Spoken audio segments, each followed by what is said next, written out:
Quando a gente fala de crise ambiental, a gente não está só falando de um diagnóstico local ou de um evento recente na história da humanidade. Nós estamos falando de uma brincadeira de batata quente que a sociedade ocidental vem jogando há séculos e que está explodindo nas mãos do planeta como um todo, mas principalmente nas mãos das populações mais vulneráveis.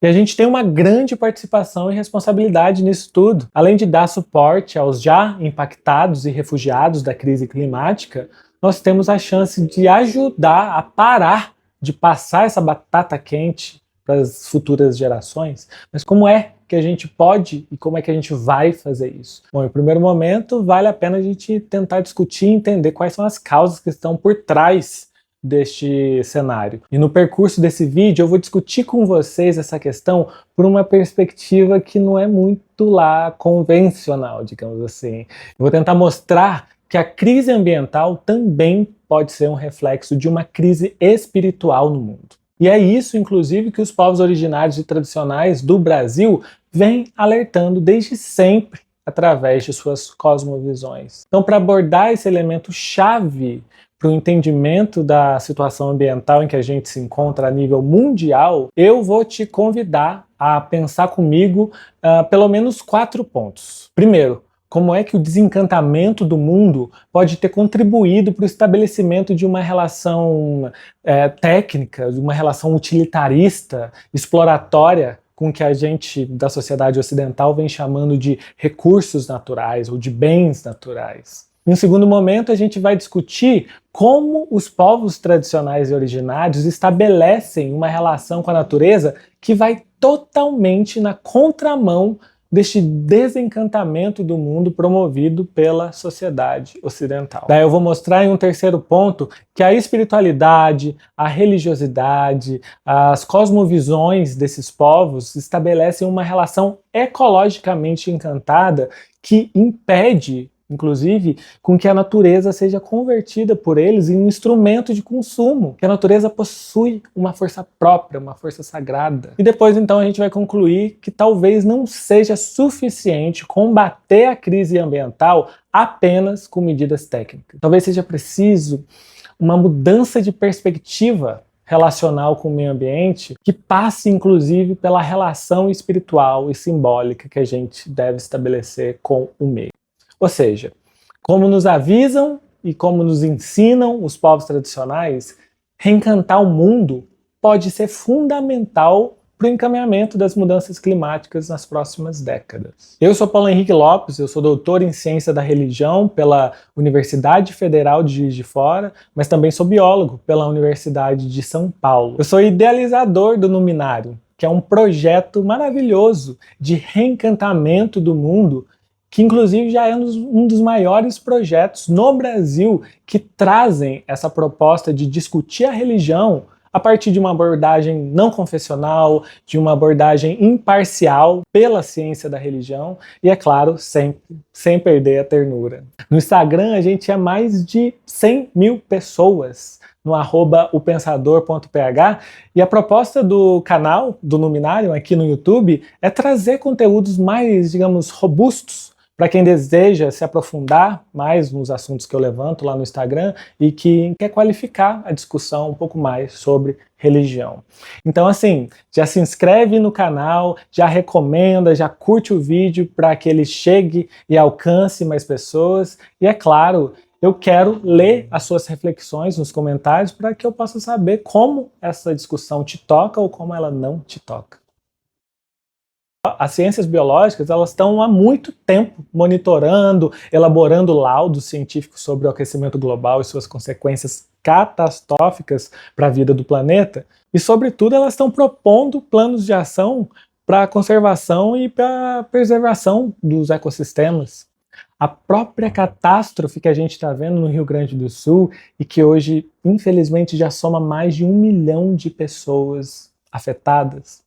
Essa catástrofe ela foi prevista, gente, por um relatório chamado Brasil 2040, Cenários e Alternativas de Adaptação à Mudança do Clima. E esse relatório foi encomendado há mais de 10 anos atrás, em 2014, pela gestão da presidenta Dilma Rousseff. Ele já previa e nos alertava com modelos empíricos, não só sobre o aumento das chuvas torrenciais no sul do Brasil, mas também sobre a elevação do nível do mar, sobre o agravamento da seca no Nordeste e dessas ondas de calor e a falta de água que a gente está encontrando aqui no Sudeste e vai encontrar cada vez mais. De novo, a ciência está aí provendo instrumentos técnicos indispensáveis para o enfrentamento das mudanças climáticas que a gente está vendo que já são uma realidade, infelizmente.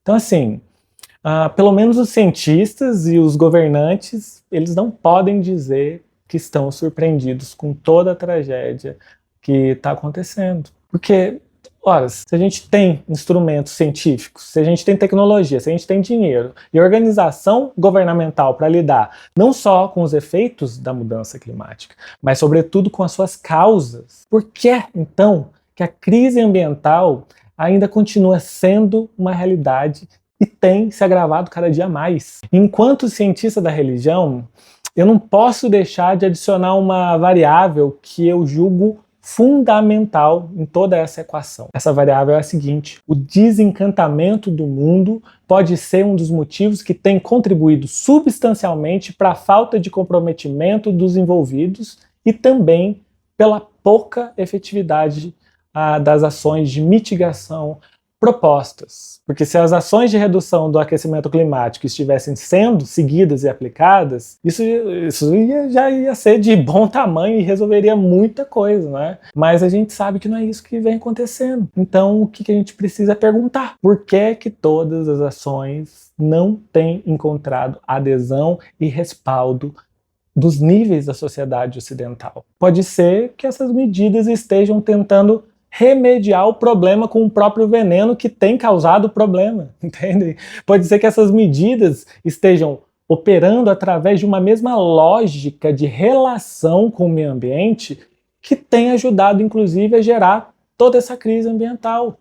E essa lógica passa necessariamente pelo desencantamento do mundo.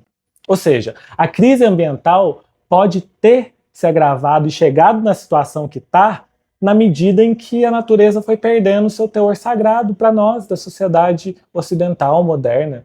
Porque você já percebeu que para essa sociedade que a gente faz parte, para essa sociedade moderna, a natureza não passa mais do que um bem. A natureza se tornou um recurso a mais a ser explorado. Ela se tornou uma mercadoria, um objeto de manejo para a nossa sobrevivência e só para a nossa sobrevivência. Então, muita gente, é comum nas análises, apontar o papel fundamental do capitalismo para a consolidação dessa relação exploratória, para essa relação consumista e utilitarista com o meio ambiente, e também o capitalismo, a contribuição para a perda da relação espiritual que a gente teve ou tinha com a natureza. E de certa forma todas essas análises estão corretas, mas eu temo que essa análise não está completa porque não considera o papel ambíguo da religião nessa equação. Porque o contrário também é verdadeiro, gente.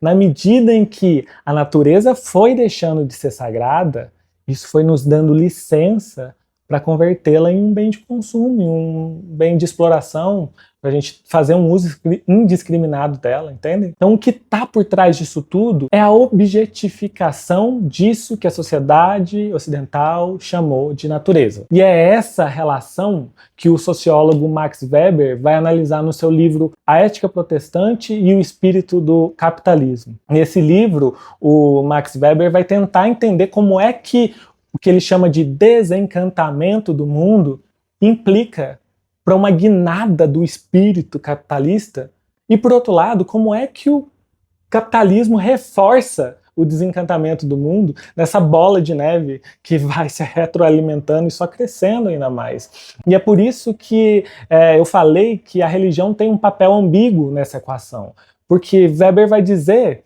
que o desencantamento do mundo emerge no cerne da religião, precisamente da religião monoteísta. Como assim? Quando a religião monoteísta diz que Deus criou a humanidade à sua imagem e semelhança e que Deus conferiu a esta humanidade o papel de reinar soberano sobre todas as demais criaturas, essa teologia já prescreveu uma superioridade da humanidade sobre as demais espécies. Isso para não falar que quando Deus cria o mundo, ele se coloca fora dessa criação e isso deixa precedentes para que as pessoas não se relacionem com a natureza como se a natureza fosse propriamente divina, ou o divino fosse nato à natureza. Então, para Max Weber, quando houve essa distinção entre divindade, humanidade e natureza, o próprio monoteísmo corroborou para a emergência do capitalismo e também da própria ciência. Ou seja, se a natureza é uma criação de Deus, ela está aí para satisfazer as nossas necessidades enquanto humanidade e servir de objeto de estudo para a gente. E é claro que o capitalismo assim, vai amar essa objetificação e essa instrumentalização da natureza. Porque se a natureza se torna dessacralizada, melhor ainda para o capitalismo, porque assim não há impedimento moral, não há impedimento ético e muito menos religioso que possa frear a exploração dos bens naturais como bens de consumo, como mercadoria. E para Weber, por exemplo, o desencantamento do mundo significa principalmente que não há forças misteriosas incalculáveis, mas que podemos, em princípio, dominar todas as coisas pelo cálculo. Isso significa que o mundo já foi desencantado. Já não precisamos recorrer aos meios mágicos para dominar ou implorar aos espíritos como faziam e fazem os povos originários, para quem esses poderes misteriosos ainda existem e existiam. Para nós, os meios técnicos e os cálculos realizam todo o serviço. Mas, assim, se eu disse que a religião desempenha um papel ambíguo, é por duas questões. Vamos mergulhar um pouquinho mais a fundo aqui. Primeiro, porque nem todos os monoteístas, nem todas as religiões se relacionam dessa forma como o Weber propõe. Porque muitos fiéis assumem que, por ser uma criação de Deus, a natureza é sagrada. E por isso ela deve deter um valor espiritual intrínseco, para além dos valores econômicos, sociais e ambientais. Segundo, como o Weber bem reconhece, ele cita ali, né? Em outros contextos religiosos e espirituais, como os das populações tradicionais e originárias, a natureza é encantada, a natureza é sagrada, e justamente por essa sacralidade é que ela não pode, segundo os povos tradicionais, ser explorada indiscriminadamente, para além dos limites econômicos e socioambientais. Então você está percebendo que quando a gente começa a sair da lógica capitalista, a gente começa a sair da lógica desencantada de mundo, a religião e a espiritualidade começam a assumir um papel decisivo na preservação da natureza. Basta a gente olhar para as áreas que são mais bem preservadas do nosso mundo e do nosso país. Essas áreas mais bem preservadas coincidem com os territórios demarcados dos povos tradicionais e dos povos originários. E isso não é só porque eles sabem que dependem dos recursos naturais para a sua subsistência, não. E tendo criado, e eles criaram para isso tecnologias ancestrais para usar de maneira sustentável esse contexto natural. Isso se dá porque a própria dinâmica de relação que eles detêm com a natureza é diametralmente oposta daquela que a gente acabou de ver da sociedade ocidental moderna, segundo Max Weber, né, do mundo desencantado. Olha só o que o Ailton Krenak vai dizer no livro Futuro Ancestral, por exemplo, que você inclusive encontra aqui na descrição do vídeo, eu deixei o link para você acessar. Ele vai dizer nesse livro: para além de onde cada um de nós nasce, um sítio, pode ser uma aldeia, uma comunidade, uma cidade, nós estamos todos instalados num organismo maior que é a Terra. Por isso dizemos que somos filhos da Terra. Essa mãe constitui a primeira camada, o útero da experiência da consciência, que não é aplicada e nem é utilitária. Não se trata de um manual de vida, mas de uma relação indissociável com a origem, com a memória da criação do mundo e com as histórias mais reconfortantes que cada cultura é capaz de produzir, que são chamadas em certa literatura de mitos. As mitologias estão vivas, seguem existindo, sempre que uma comunidade insiste em habitar esse lugar poético de viver uma experiência de afetação da vida, a despeito de todas as outras narrativas duras do mundo. Isso pode não ter um significado muito prático para concorrer com os outros em um mundo em disputa, mas faz todo sentido na valorização da vida como um dom. Olha só que passagem forte. O que Krenak está nos dizendo é que essa relação com a Terra passa pela reverência, passa pela ancestralidade, pela criação, passa pelo dom. E tudo isso é remontado pela mitologia, pela cosmovisão e pela espiritualidade que regem a relação que esses povos estabelecem com a Terra, com reflexos diretos na conservação natural.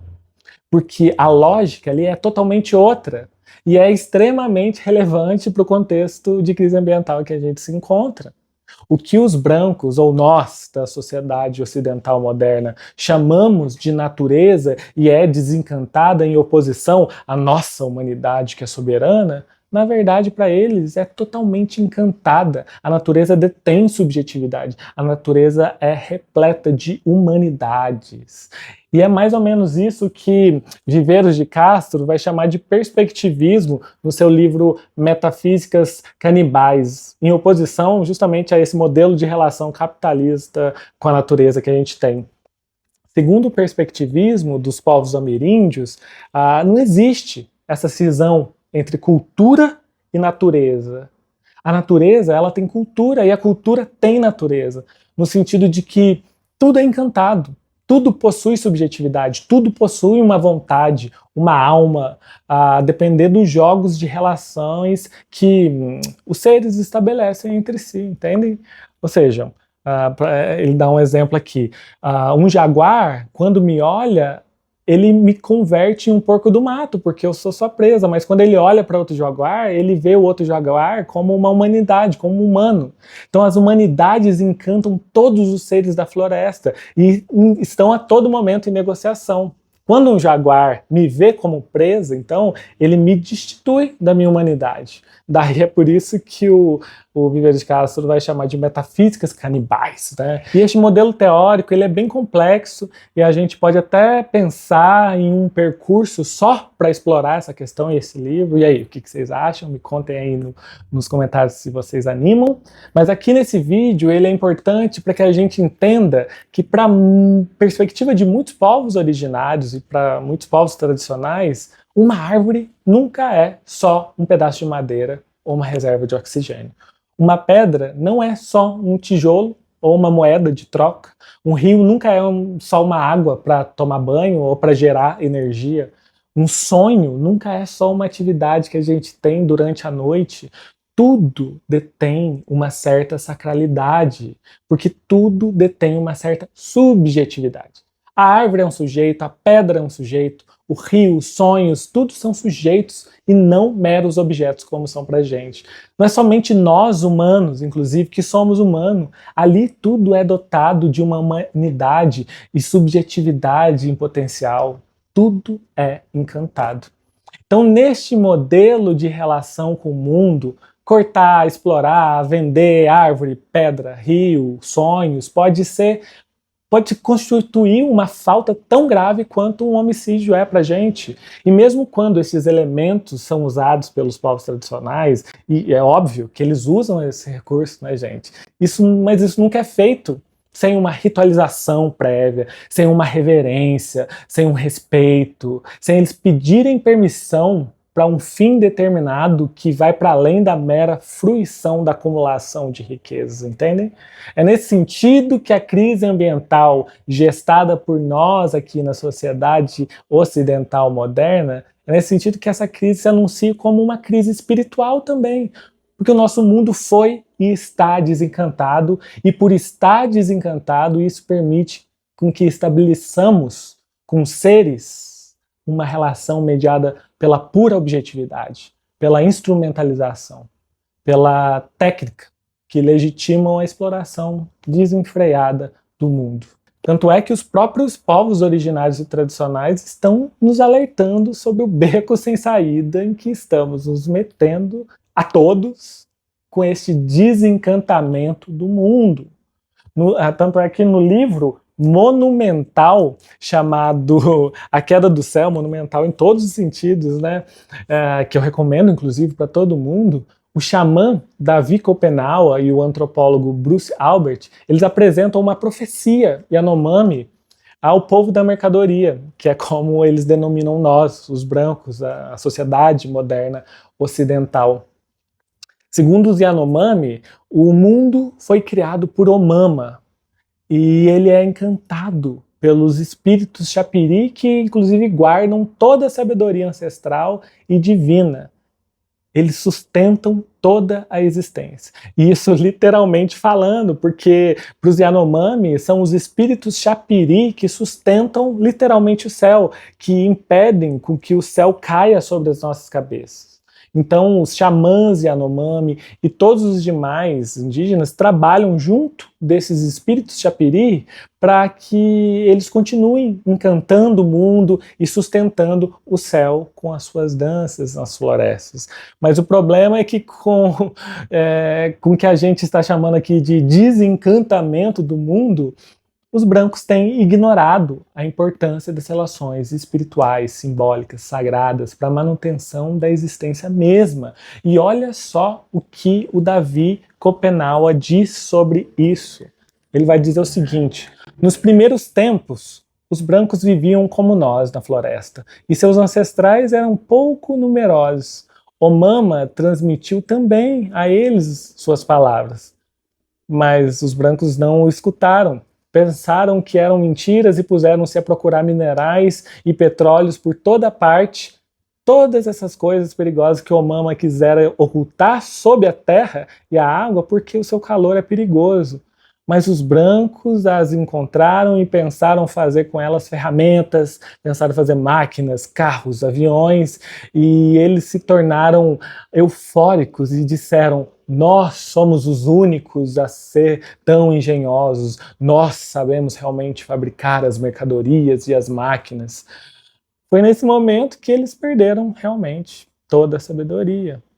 Primeiro, os brancos estragaram a sua própria terra antes de ir trabalhar nas dos outros para aumentar suas mercadorias sem parar.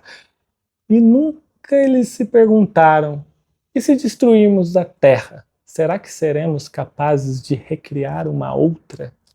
Olha só, que potentíssimo. Note, de tudo isso que viemos discutindo até aqui, a gente pode ver claramente que a crise ambiental também está relacionada a uma crise espiritual, principalmente quando a gente leva em conta as palavras do xamã. Ou seja, um desencantamento do mundo leva necessariamente a uma destruição da Terra. Porque, segundo a cosmologia Yanomami, é por conta dessa relação predatória que a gente desenvolveu com a natureza que os espíritos Chapiri estão nos abandonando. Até porque, né, eles não têm nem mais florestas para descerem e dançarem. E se isso acontecer, se eles forem mesmo, eles não vão mais conseguir sustentar o céu que está literalmente começando a cair sobre as nossas cabeças. Isso, e você não acha que isso é um modo que os Yanomami estão encontrando de alertar nós e a eles mesmos sobre as catástrofes climáticas? E mais do que isso, apontar a direção efetiva que a gente deve tomar para evitar esse cenário? De novo, a solução da crise climática e ambiental passa por uma solução da crise espiritual da sociedade moderna. Tanto é que o jornal The Guardian fez uma pesquisa entrevistando 363 especialistas em mudanças climáticas e eles elencaram pelo menos 6 ações efetivas que as pessoas no mundo todo devem assumir daqui para frente para a gente superar a crise ambiental e o aquecimento global. E as 6 medidas que eles indicaram em ordem de prioridade são as seguintes. Primeiro, votar em governantes que defendam a causa climática. Segundo, substituir a queima de combustíveis fósseis por energias renováveis. Terceiro, reduzir o consumo de carne.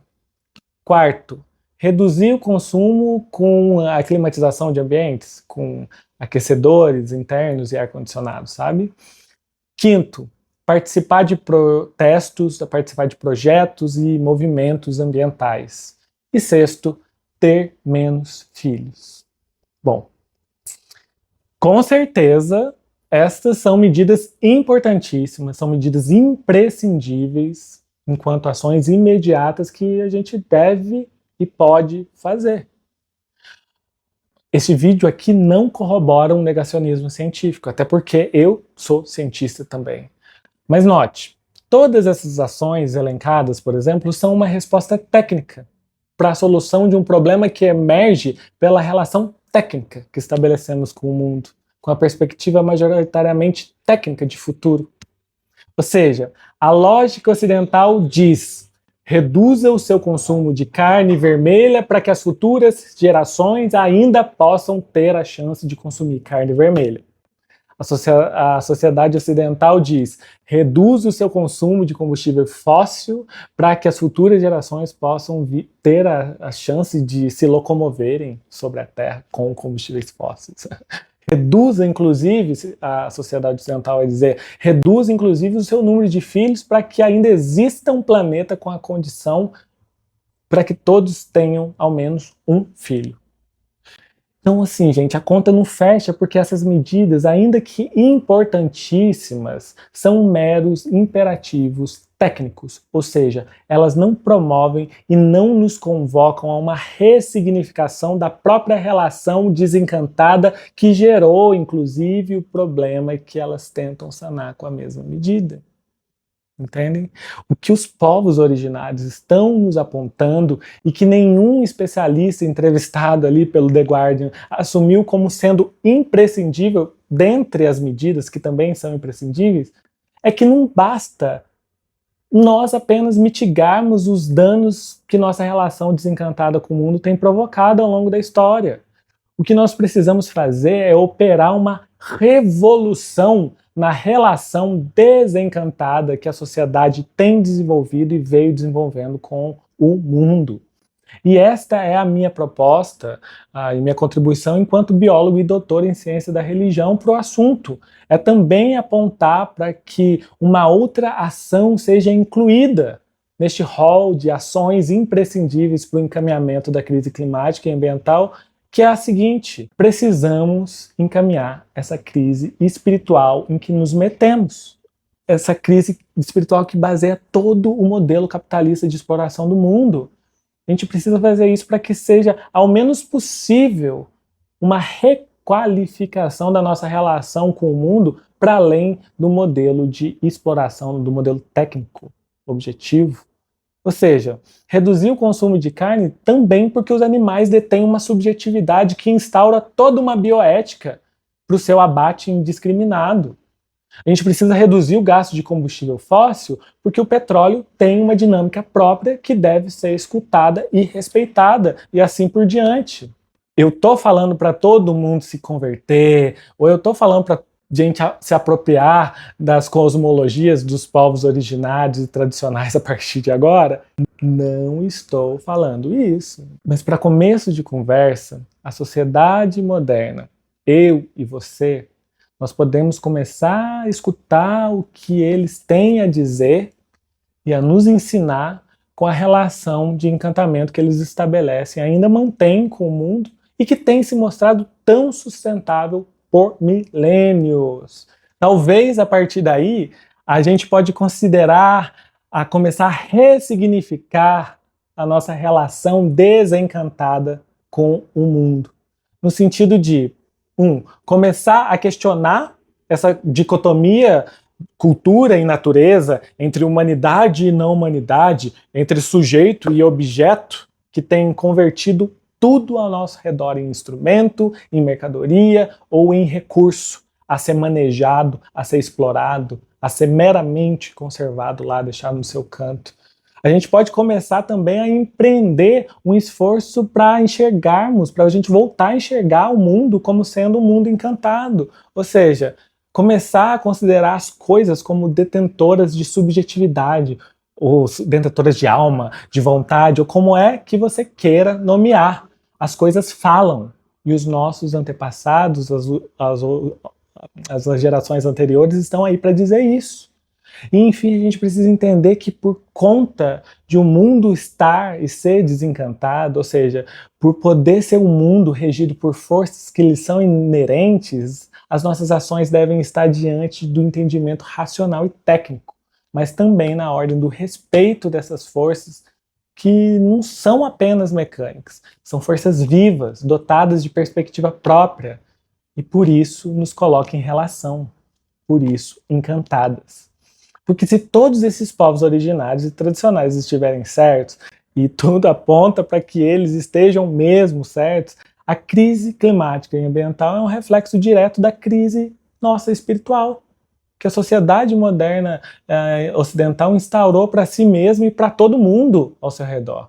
Se for assim, a solução da crise climática e ambiental passa necessariamente pelo encaminhamento da crise espiritual, que fundamenta a crise ambiental, inclusive. Então, em outras palavras, a gente só vai efetivamente impedir que o céu caia sobre todas as nossas cabeças se a gente começar, a partir de agora, além de seguir as recomendações científicas, a também realizarmos um exercício no sentido de reencantamento do mundo. E o Numinarium assume essa proposta de maneira qualificada, através do conhecimento e da discussão do papel que a religião e a espiritualidade desempenha na vida das pessoas. E para isso, você sabe que pode contar comigo, Paulo Henrique Lopes, doutor em Ciência da Religião. Aliás, eu quero saber o que você pensa sobre o assunto, o que você pensa sobre tudo isso, se isso tudo fez sentido para você. Então me conta aí nos comentários, já se inscreve no canal, já se inscreveu?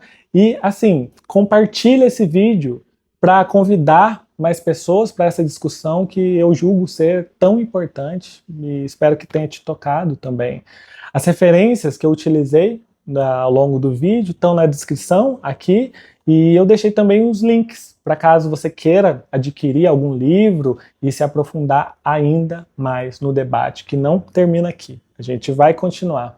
Além do nosso canal no YouTube, você sabe que pode me encontrar lá no Instagram, no @opensador.ph. Conta comigo para essa jornada, tanto quanto eu conto com você para o fortalecimento deste movimento. Seguimos juntos, juntas e juntos.